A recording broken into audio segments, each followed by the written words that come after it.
Hi students, ಎಲ್ಲರಿಗೂ SSLC friend YouTube ಚಾನಲ್ಗೆ ಸ್ವಾಗತ. ನಾವಿವತ್ತು ನಡೆದಂಥ ಪರೀಕ್ಷೆಯ ಕೀ ಆನ್ಸರ್ಸ್ ನೋಡೋಣ. ಸೊ ನಾನಿವತ್ತು ಹಿಂದಿ ಸಹ ಪಾರ್ಟ್ 1 ಮತ್ತು ಪಾರ್ಟ್ 2 ವಿಡಿಯೋ ಆಗಿ ಬಿಡ್ತಾಯಿದ್ದೀನಿ. So scoring package. ಸೊ ಆ ವಿಡಿಯೋಸ್ ಬೇಕು ಅಂದರೆ ಕಮೆಂಟ್ ಹಾಕಿ. ನಾನು ಆದಷ್ಟು ಬೇಗ ನಿನ್ನೆ ಹೇಗೆ ಬಿಟ್ಟಿದ್ನೋ ಅದೇ ರೀತಿ ನಾನು ಹಿಂದಿ ಸಹ ಬಿಡ್ತೀನಿ. ಸೊ ಯಾರ್ಯಾರು ನನ್ನ ವಿಡಿಯೋ ನಿನ್ನೆ ಬಿಟ್ಟಿರೋದು ನೋಡಿದ್ದೀರಾ ಅವರೆಲ್ಲ ಚೆನ್ನಾಗೇ ಬರೆದಿರ್ತೀರಾ, ಬಿಕಾಸ್ ನಾನು ಕೊಟ್ಟಿರುವಂಥ ಪ್ರಶ್ನೆಗಳೇ ಬಂದಿದೆ. ಸೊ ವಿಡಿಯೋನ ಪೂರ್ತಿಯಾಗಿ ನೋಡಿ. ನಮ್ಮ ಚಾನಲಲ್ಲಿ ಮೆಂಬರ್ಶಿಪ್ ತೊಗೊಳ್ಬೋದು. ನೀವು ಇಷ್ಟು ದುಡ್ಡು ಅಂತ ಇರುತ್ತೆ, ಆ ದುಡ್ಡನ್ನು ಪೇ ಮಾಡಿದರೆ ನೀವು ಒಂದು ಮೆಂಬರ್ಶಿಪ್ಪನ್ನು ತೊಗೊಳ್ಬೋದು. ಅದನ್ನು ತೊಗೊಳ್ಳೋದ್ರಿಂದ ನಿಮಗೆ ತುಂಬ ಯೂಸ್ಫುಲ್ ಆಗುತ್ತೆ. ಹೆಂಗಂದರೆ ನಾವು ಮೆಂಬರ್ಸ್ಗಂತಲೇ ಸಪ್ರೇಟಾಗಿ ವೀಡಿಯೋಸ್ ಮಾಡ್ತೀವಿ. ಅಂದರೆ ಕನ್ಫರ್ಮ್ ಇರೋ ಕ್ವಶನ್ಸ್ನ ಮಾತ್ರ ಮೆಂಬರ್ಸ್ಗೆ ನಾವು ವೀಡಿಯೋಸ್ ಮಾಡೋದು. ಸೊ ನೀವು ತೊಗೊಂಡ್ರೆ ನಿಮಗೆ ಇಂಪಾರ್ಟೆಂಟ್ ಇರೋ ಕ್ವಶನ್ಸು ಗೊತ್ತಾಗುತ್ತೆ, ಹಾಗೆ ನೀವು ಎಕ್ಸಾಮಲ್ಲಿ ಚೆನ್ನಾಗಿ ಸ್ಕೋರ್ ಮಾಡ್ಬೋದು. ಅದಕ್ಕೋಸ್ಕರ ಮೆಂಬರ್ಶಿಪ್ ತೊಗೊಳ್ಳಿ. ನಮ್ಮ ಚಾನಲ್ನ ಸಬ್ಸ್ಕ್ರೈಬ್ ಮಾಡ್ಕೊಳ್ಳಿ. ವಿಡಿಯೋನ ಪೂರ್ತಿಯಾಗಿ ನೋಡಿ. ಈ ವಿಡಿಯೋ ಇಷ್ಟ ಆದರೆ ಲೈಕ್ ಮಾಡಿ. Thank you so much. ಬನ್ನಿ ಇವತ್ತಿನ ನಮ್ಮ ವಿಡಿಯೋನ ಸ್ಟಾರ್ಟ್ ಮಾಡೋಣ. ಸೊ ಸೆಕೆಂಡ್ ಲ್ಯಾಂಗ್ವೇಜ್ ಇವತ್ತು ನಡೆದಿರೋದು. ಸೊ ಫಸ್ಟಿಂದ ನೋಡ್ಕೊಳ್ಳೋದಾದರೆ ನಿಮಗೆ ಆಪ್ಷನ್ ಕ್ವಶನ್ಸ್ ಇರುತ್ತೆ, ಅಂದರೆ 4 ಆಪ್ಷನ್ಸ್ ಕೊಟ್ಟಿರ್ತಾರೆ. ಸೊ ನೋಡ್ಬೋದು ನೀವಿಲ್ಲಿ. So option A, option B, option C, option D ಇದೆ ನೋಡಿ. First Keerthi and Preethi are good friends. ನೋಡಿ ಅಲ್ಲಿ ನಾವು ಕ್ವಶನ್ ಟ್ಯಾಗ್ ಬರೀಬೇಕು. So question tag option B ಕರೆಕ್ಟಾದ ಕ್ವಶನ್ ಟ್ಯಾಗ್ ಆಗಿರುತ್ತೆ ನೋಡಿ. ಆರಿಂಟ್ ದೇ ಇದು ಆನ್ಸರ್ ಆಗಿರುತ್ತೆ. ನೆಕ್ಸ್ಟ್ ಪ್ರಶ್ನೆಗೆ ನೋಡೋದಾದರೆ ಎರಡನೇ ಪ್ರಶ್ನೆಗೆ option D to sell. So ಇದು ನಿಮಗೆ ಗೊತ್ತಾಗಿರುತ್ತೆ. ಫಸ್ಟು ಸೆಂಟೆನ್ಸ್ ಓದಬೇಕು ನೀವು, ಏನು ಕೊಟ್ಟಿದ್ದಾರೆ ಅಂತಂದ್ಬಿಟ್ಟು. ಸೊ ಇನ್ಫಿನಿಟಿವ್ ಕೇಳಿದ್ದಾರೆ. ನೆನ್ನೆನೇ ನಾನು ಹೇಳ್ದಾಗೆ ಟು ಮತ್ತು ವರ್ಬ್ ಇದ್ದರೆ ಅದು ನಿಮ್ಮ ಇನ್ಫಿನಿಟಿವ್ ಆಗುತ್ತೆ. ಸೊ ಇಲ್ಲಿ ಟು ಇರೋದು ಇದೊಂದರಲ್ಲೇ ಮಾತ್ರ. So option D is right answer. So ನಿಮಗೆ ಇಲ್ಲಿ ಸಿಗುತ್ತೆ. ನೆಕ್ಸ್ಟ್ ನೋಡೋದಾದರೆ third question. So option C giving suggestion ನಿಮ್ಮ ಸರಿಯಾದ ಉತ್ತರ. ಸೊ ಇಷ್ಟು ನೀವು ಬರೆದಿದ್ರೆ 1 ಮಾರ್ಕ್ ಸಿಗುತ್ತೆ ನಿಮಗೆ. ನೆಕ್ಸ್ಟ್ ನೋಡೋಣ. ನೋಡಿ ನಾನು ನಿಮಗೆ ನೆನ್ನೆನೇ ಹೇಳಿದ್ದೆ, ಇಫ್ ಕ್ಲಾಸಲ್ಲಿ ನೀವು ನೆನ್ಪಿಟ್ಕೊಳ್ಬೇಕಾಗಿರೋದು ವುಡ್ ಹ್ಯಾವ್ ಮತ್ತು ವುಡಂಟ್ ಹ್ಯಾವು. ಸೊ ನೀವು ಏನು ಮಾಡಬೇಕಪ್ಪ ಅಂದರೆ ಒಂದು ಸೆಂಟೆನ್ಸನ್ನು ನೋಡಬೇಕಾಗುತ್ತೆ. ಸೆಂಟೆನ್ಸ್ ಏನಾದರೂ ಪಾಸಿಟಿವ್ ಇದ್ದರೆ ನೀವು ವುಡ್ ಹ್ಯಾವ್ ಅಂತ ಹಾಕಬೇಕು. ಸೆಂಟೆನ್ಸ್ ಏನಾದರೂ ನೆಗೆಟಿವ್ ಇದ್ದರೆ ವುಡಂಟ್ ಹ್ಯಾವ್ ಅಂತ ಹಾಕಬೇಕು. ಸೊ ಇಲ್ಲಿ ಸೆಂಟೆನ್ಸ್ ಪಾಸಿಟಿವ್ ಇದೆ. ಸೊ ಅದಕ್ಕೋಸ್ಕರ option A would have is the right answer.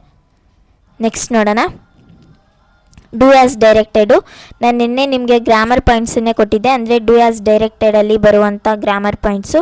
So ಯಾರ್ಯಾರು ಪಾರ್ಟ್ 2 ವಿಡಿಯೋದಲ್ಲಿ ಇತ್ತದು, ಸೊ ನೋಡಿರ್ತೀರಾ ಅನ್ಕೋತೀನಿ part 2 ವಿಡಿಯೋನು.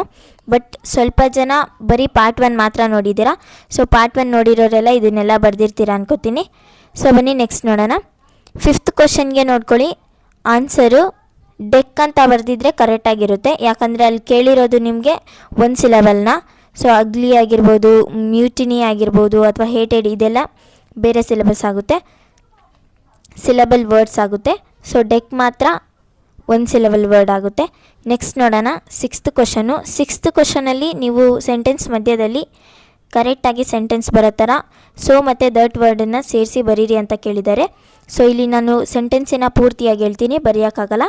So the milk is so hot that the child cannot drink it. ಇನ್ನೊಂದು ಸಾರಿ ರಿಪೀಟ್ ಮಾಡ್ತೀನಿ.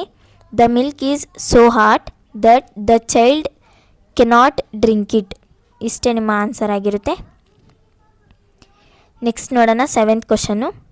ಸೊ 7th ಕ್ವಶನ್ಗೆ ಬಂದರೆ ನೋಡಿ, ಇಲ್ಲಿ ಕೇಳಿದ್ದಾರೆ ಆರ್ಟಿಕಲ್ನ. ಸೊ ಆರ್ಟಿಕಲ್ ಅಂದ ತಕ್ಷಣ ಎ ಆ್ಯನ್ ದ ಇರುತ್ತೆ. ಸೊ ಇಲ್ಲಿ ನೋಡಿ an is the right answer. ಈ ಡ್ಯಾಶಲ್ಲಿ ನೀವು ಆ್ಯನ್ ಅಂತ ಬರೆದಿದ್ರೆ ರೈಟ್ ಆಗಿರುತ್ತೆ ಆನ್ಸರು. ನೆಕ್ಸ್ಟು 8th ಕ್ವಶನಲ್ಲಿ identify the parts of speech of the underlined word ಅಂತ ಕೇಳಿದ್ದಾರೆ. ಸೊ ಕಾಸ್ಟ್ಲಿ ಅಂಡರ್ಲೈನ್ ಮಾಡಿದ್ದಾರೆ ವರ್ಡನ್ನು. ಸೊ ಇದು ಅಬ್ಜೆಕ್ಟಿವ್ ವರ್ಡ್ ಆಗುತ್ತೆ. ಸೊ ನೆಕ್ಸ್ಟು ಲಿಂಕರ್ ಕೇಳಿದ್ದಾರೆ. So both C V Raman and ಬರಬೇಕಿಲ್ಲಿ.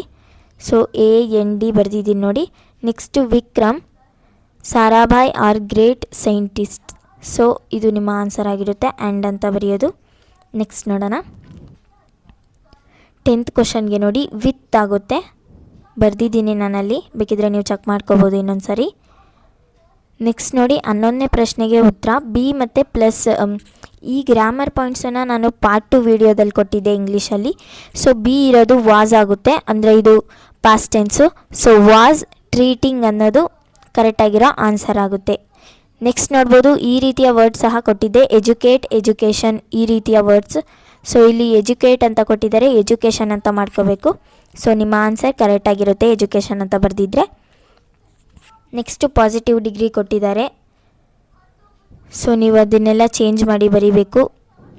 ಸೊ ಅದೇ ರೀತಿ ನೆಕ್ಸ್ಟು ಪ್ಯಾಸಿವ್ ವಾಯ್ಸ್ ಕೊಟ್ಟಿದ್ದಾರೆ, ಆಮೇಲೆ ರಿಪೋರ್ಟೆಡ್ ಸ್ಪೀಚ್ ಕೊಟ್ಟಿದ್ದಾರೆ. ಇದನ್ನೆಲ್ಲ ನಿನ್ನೆ ನಾನು ಗ್ರಾಮರಲ್ಲಿ ಹೇಳಿದ್ದೀನಿ. ನೆಕ್ಸ್ಟ್ ನೋಡೋದಾದರೆ ನಿಮಗೆ ಎರರ್ ಕೊಟ್ಟಿದ್ದಾರೆ, 2 ಎರರ್ಸು. ಸೊ ಇದನ್ನೆಲ್ಲ ಗುರುತಿಸಿದ್ದೀರಾ ಅನ್ಕೋತೀನಿ. ನೆಕ್ಸ್ಟ್ ನೋಡೋಣ. 2 ಮಾರ್ಕ್ ಕ್ವಶನ್ಸು ನಾನು ಕೊಟ್ಟಿರೋದೇ ಬಂದಿದೆ. ಸೊ ನೀವು ಇಲ್ಲಿ ನೋಡ್ತಿರ್ಬೋದು, ನಾನು ನಿಮಗೆ ಇದರಲ್ಲಿ ಕೊಟ್ಟಿದ್ದೆ ಪಾರ್ಟ್ 1 ವಿಡಿಯೋದಲ್ಲಿ 2 ಮಾರ್ಕ್ ಇಂಪಾರ್ಟೆಂಟ್ ಕ್ವಶನ್ಸ್ನ ಕೊಟ್ಟಿದ್ದೆ. ಸೊ ಟ್ಯಾಲೆಂಟೆಡ್ ಬಾಯ್ ಆಗ್ಬೋದು, ಅಥವಾ ಐ ಆಮ್ ದ ಲ್ಯಾಂಡು, ಇದರಲ್ಲೆಲ್ಲ ನಾನು ಬ್ಲೂ ಪ್ರಿಂಟ್ ಪ್ರಕಾರನೇ ಕೊಟ್ಟಿದ್ದೀನಿ. So scientists are more practical people in the world ಅದಾಗಿರ್ಬೋದು. ಆಮೇಲೆ ಸಬ್ ಇನ್ಸ್ಪೆಕ್ಟರ್ ಯಾವ ರೀತಿ ಹೆಲ್ಪ್ ಮಾಡಿದ್ರು, ಆಮೇಲೆ ಪ್ರಿಪರೇಷನ್ನು ಇದು ಸಹ ನಾನು ಕೊಟ್ಟಿರೋದೆ. ಸೊ ನಿಮಗೆ ಇದೆರಡರಲ್ಲಿ ಯಾವುದಾದ್ರೂ ಒಂದು ಪಾಠದ ಬಗ್ಗೆ ಓದ್ಕೊಳ್ಳಿ ಅಂತ ಹೇಳಿದ್ದೆ. ಸೊ ಓದಿದ್ದೀರಾ ಅನ್ಕೋತೀನಿ. ನೆಕ್ಸ್ಟು 24th ಕ್ವಶನ್ ಸಹ ಅದೇ ರೀತಿ ನಾನು ಕೊಟ್ಟಿರುವಂಥ ಪ್ರಶ್ನೆಗಳೇ ಬಂದಿದೆ. ಸೊ 3 ಮಾರ್ಕ್ ಪ್ರಶ್ನೆನ ನಾನು ಫುಲ್ಲಾಗಿ ನಿಮಗೆ ಬರೆದ್ಬಿಟ್ಟೆ ಹೇಳಿದೆ ಇದೇ ಬರುತ್ತೆ ಅಂತಂದ್ಬಿಟ್ಟು. ಸೊ ಸ್ವಾಮಿದು ಬಂದಿದೆ ನೋಡ್ಬೋದು ನೀವಿಲ್ಲಿ, ಸ್ವಾಮಿದು 3 ಮಾರ್ಕ್ಸಿಗೆ ಬಂದಿದೆ. Next describe the physical appearance of jazz player. So ಇದು ಸಹ ನಾನು ಕೊಟ್ಟಿರೋದೆ. ಸೊ ನಿಮಗೆ ಇದು 3 ಮಾರ್ಕ್ಸ್ ಬಂದಿದೆ. ನಾನು ಹೇಳಿದ್ದೆ ನೆನ್ನೆ ನಿಮಗೆ ಸಮ್ಮರಿ ಓದ್ಕೊಂಬಿಡಿ ಅಂತ. ಸೊ ಅದೇ ರೀತಿ ಬಂದಿದೆ ಸಮ್ಮರಿ. So confirm question. ಬೇಕಿದ್ರೆ ಡೌಟ್ ಇದ್ದರೆ ಇನ್ನೊಂದು ಸಾರಿ ನಮ್ಮ ವಿಡಿಯೋನ ನೋಡಿ.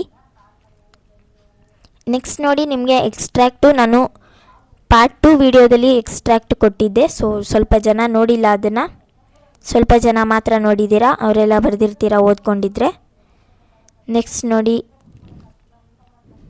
ಪ್ರೊಫೈಲ್ ರೈಟಿಂಗ್ ಇದೆ, ಡೆವಲಪ್ ದ ಸ್ಟೋರಿ ಇದೆ, ಆಮೇಲೆ ಸ್ಟಡಿ ಪಿಕ್ಚರ್ ಸ್ಟಡಿ ಮಾಡೋದಿದೆ. ಸೊ ಈ ಪಿಕ್ಚರ್ ಯಾವುದು ಅಂತಂದ್ಬಿಟ್ಟು ಅದ್ರ ಬಗ್ಗೆ ಬರೀಬೇಕು. ನೆಕ್ಸ್ಟ್ ನೋಡೋಣ. ಕೋಟ್ ಫ್ರಮ್ ಮೆಮೊರಿ ನಿಮಗೆ ಒಂದು ಕ್ವಾಲಿಟಿ ಆಫ್ ಮರ್ಸಿಯಿಂದ ಬರುತ್ತೆ, ಇಲ್ಲಾಂದರೆ ದ ಬ್ಲೈಂಡ್ ಬಾಯಿಂದ ಬರುತ್ತೆ. ಸೊ ಫಸ್ಟ್ ಪ್ಯಾರ ಯಾವಾಗಲೂ ಕ್ವಾಲಿಟಿ ಆಫ್ ಮರ್ಸಿಯಿಂದನೇ ಬರೋದು. ನೆಕ್ಸ್ಟ್ ಪ್ಯಾರ ಈ ಕೆಳಗಡೆ ಆರ್ ಅನ್ನೋ ಆಪ್ಷನ್ ಕೊಟ್ಬಿಟ್ಟು ಕೆಳಗಡೆ ಏನು ಕೊಟ್ಟಿದ್ದಾರೆ ಅದು ದ ಬ್ಲೈಂಡ್ ಬಾಯ್ ಪೊಯಮಿಂದನೇ ಬರೋದು. ಸೊ ನೋಡ್ಕೊಂಡು ಬರೀಬೇಕು ನೀವು, ನಿನ್ನೆ ನಾನು ನಿಮಗೆ ಹೇಳಿದ್ದೆ. ಸೊ ನೆಕ್ಸ್ಟ್ ನೋಡೋಣ. Passage writing. ಸೊ ಪ್ಯಾಸೇಜ್ ಕೊಟ್ಬಿಟ್ಟು 2 ಕ್ವಶನ್ಸ್ ಕೊಟ್ಟಿರ್ತಾರೆ, ಒಂದು ಪ್ರಶ್ನೆಗೆ 2 mark. So next Ruskin Bond, grandma claims a tree, summary. So ನಿಮಗೆ ಇದನ್ನು ಕನ್ಫರ್ಮ್ ಆಗಿ ಹೇಳಿದೆ ಇದೇ ಬರುತ್ತೆ ಅಂತ ಅಂದ್ಬಿಟ್ಟು. ಆಮೇಲೆ ಬ್ಯಾಲೆ ಆಫ್ ದ ಟೆಂಪೆಸ್ಟ್ ನೋಡಿ, ಇಲ್ಲಿ ನಾನು ನಿಮಗೆ ದ ಸಾಂಗ್ ಆಫ್ ಇಂಡಿಯಾ ಮತ್ತು ಬ್ಯಾಲೆ ಆಫ್ ದ ಟೆಂಪೆಸ್ಟ್ ಇದನ್ನು ಸಹ ನಾನು ಕೊಟ್ಟಿದ್ದೆ. ಆದರೆ ಇಂಪಾರ್ಟೆಂಟ್ ಅಂದ್ಬಿಟ್ಟು ಗ್ರ್ಯಾಂಡ್ ಮಾ ಕ್ಲೈಮ್ಸ್ ಎ ಟ್ರೀ, ಸಮ್ಮರಿ ಓದ್ಕೊಳ್ಳಿ ಅಂತ ಹೇಳಿದ್ದೆ. ಇದು 3 ಸಹ ಬಂದಿದೆ. ನೀವು ಈ 3ರಲ್ಲಿ ಯಾವುದು ಓದಿದ್ರೂ ನಾನು ನೆನ್ನೆ ಕೊಟ್ಟಿರೋದ್ರಲ್ಲಿ ಬರೆದಿರ್ತೀರ. ಸೊ ನೆಕ್ಸ್ಟ್ ನೋಡಿ ಎಸ್ಸೆ ಕೊಟ್ಟಿರೋದ್ರಲ್ಲಿ 2 ನಾನು ಕೊಟ್ಟಿರೋದೇ ಬಂದಿದೆ. ಸೊ ಇಂಪಾರ್ಟೆನ್ಸ್ ಆಫ್ ಯೋಗ ಆಮೇಲೆ ಏರ್ ಪೊಲ್ಯೂಷನ್ ಇದೆರಡನ್ನೂ ನಾನು ನೆನ್ನೆ ಕೊಟ್ಟಿದ್ದೆ. ಸೊ 4 ಮಾರ್ಕ್ಸ್ಗೆ ನೀವು ಯಾವುದಾದ್ರೂ ಓದಿರ್ತೀರ. ಸೊ ನಾನು ಅದರಲ್ಲಿ ಏರ್ ಪೊಲ್ಯೂಷನ್ ಕನ್ಫರ್ಮ್ ಅಂತ ಹೇಳಿದ್ದೆ. ಸೊ ಅದನ್ನು ಓದಿರ್ತೀರ ಅನ್ಕೋತೀನಿ, 4 ಮಾರ್ಕ್ಸ್ ಬಂದಿರುತ್ತೆ. ನೆಕ್ಸ್ಟು ಲಾಸ್ಟ್ ಪ್ರಶ್ನೆ ನಿಮಗೆ letter writing. So letter writing ಸಹ ನಾನು ಉದಾಹರಣೆ ಸಹಿತ ಹೇಳಿದ್ದೆ. ಸೊ ಯಾರ್ಯಾರು ಈ ವಿಡಿಯೋನ ಪೂರ್ತಿಯಾಗಿ ನೋಡಿದ್ದೀರಾ thank you so much. Video ಇಷ್ಟ ಆದರೆ ಲೈಕ್ ಮಾಡಿ, ನಮ್ಮ ಚಾನಲ್ನ ಯಾರು ಸಬ್ಸ್ಕ್ರೈಬ್ ಮಾಡ್ಕೊಂಡಿಲ್ಲ ಸಬ್ಸ್ಕ್ರೈಬ್ ಮಾಡ್ಕೊಳ್ಳಿ. Thank you so much for watching.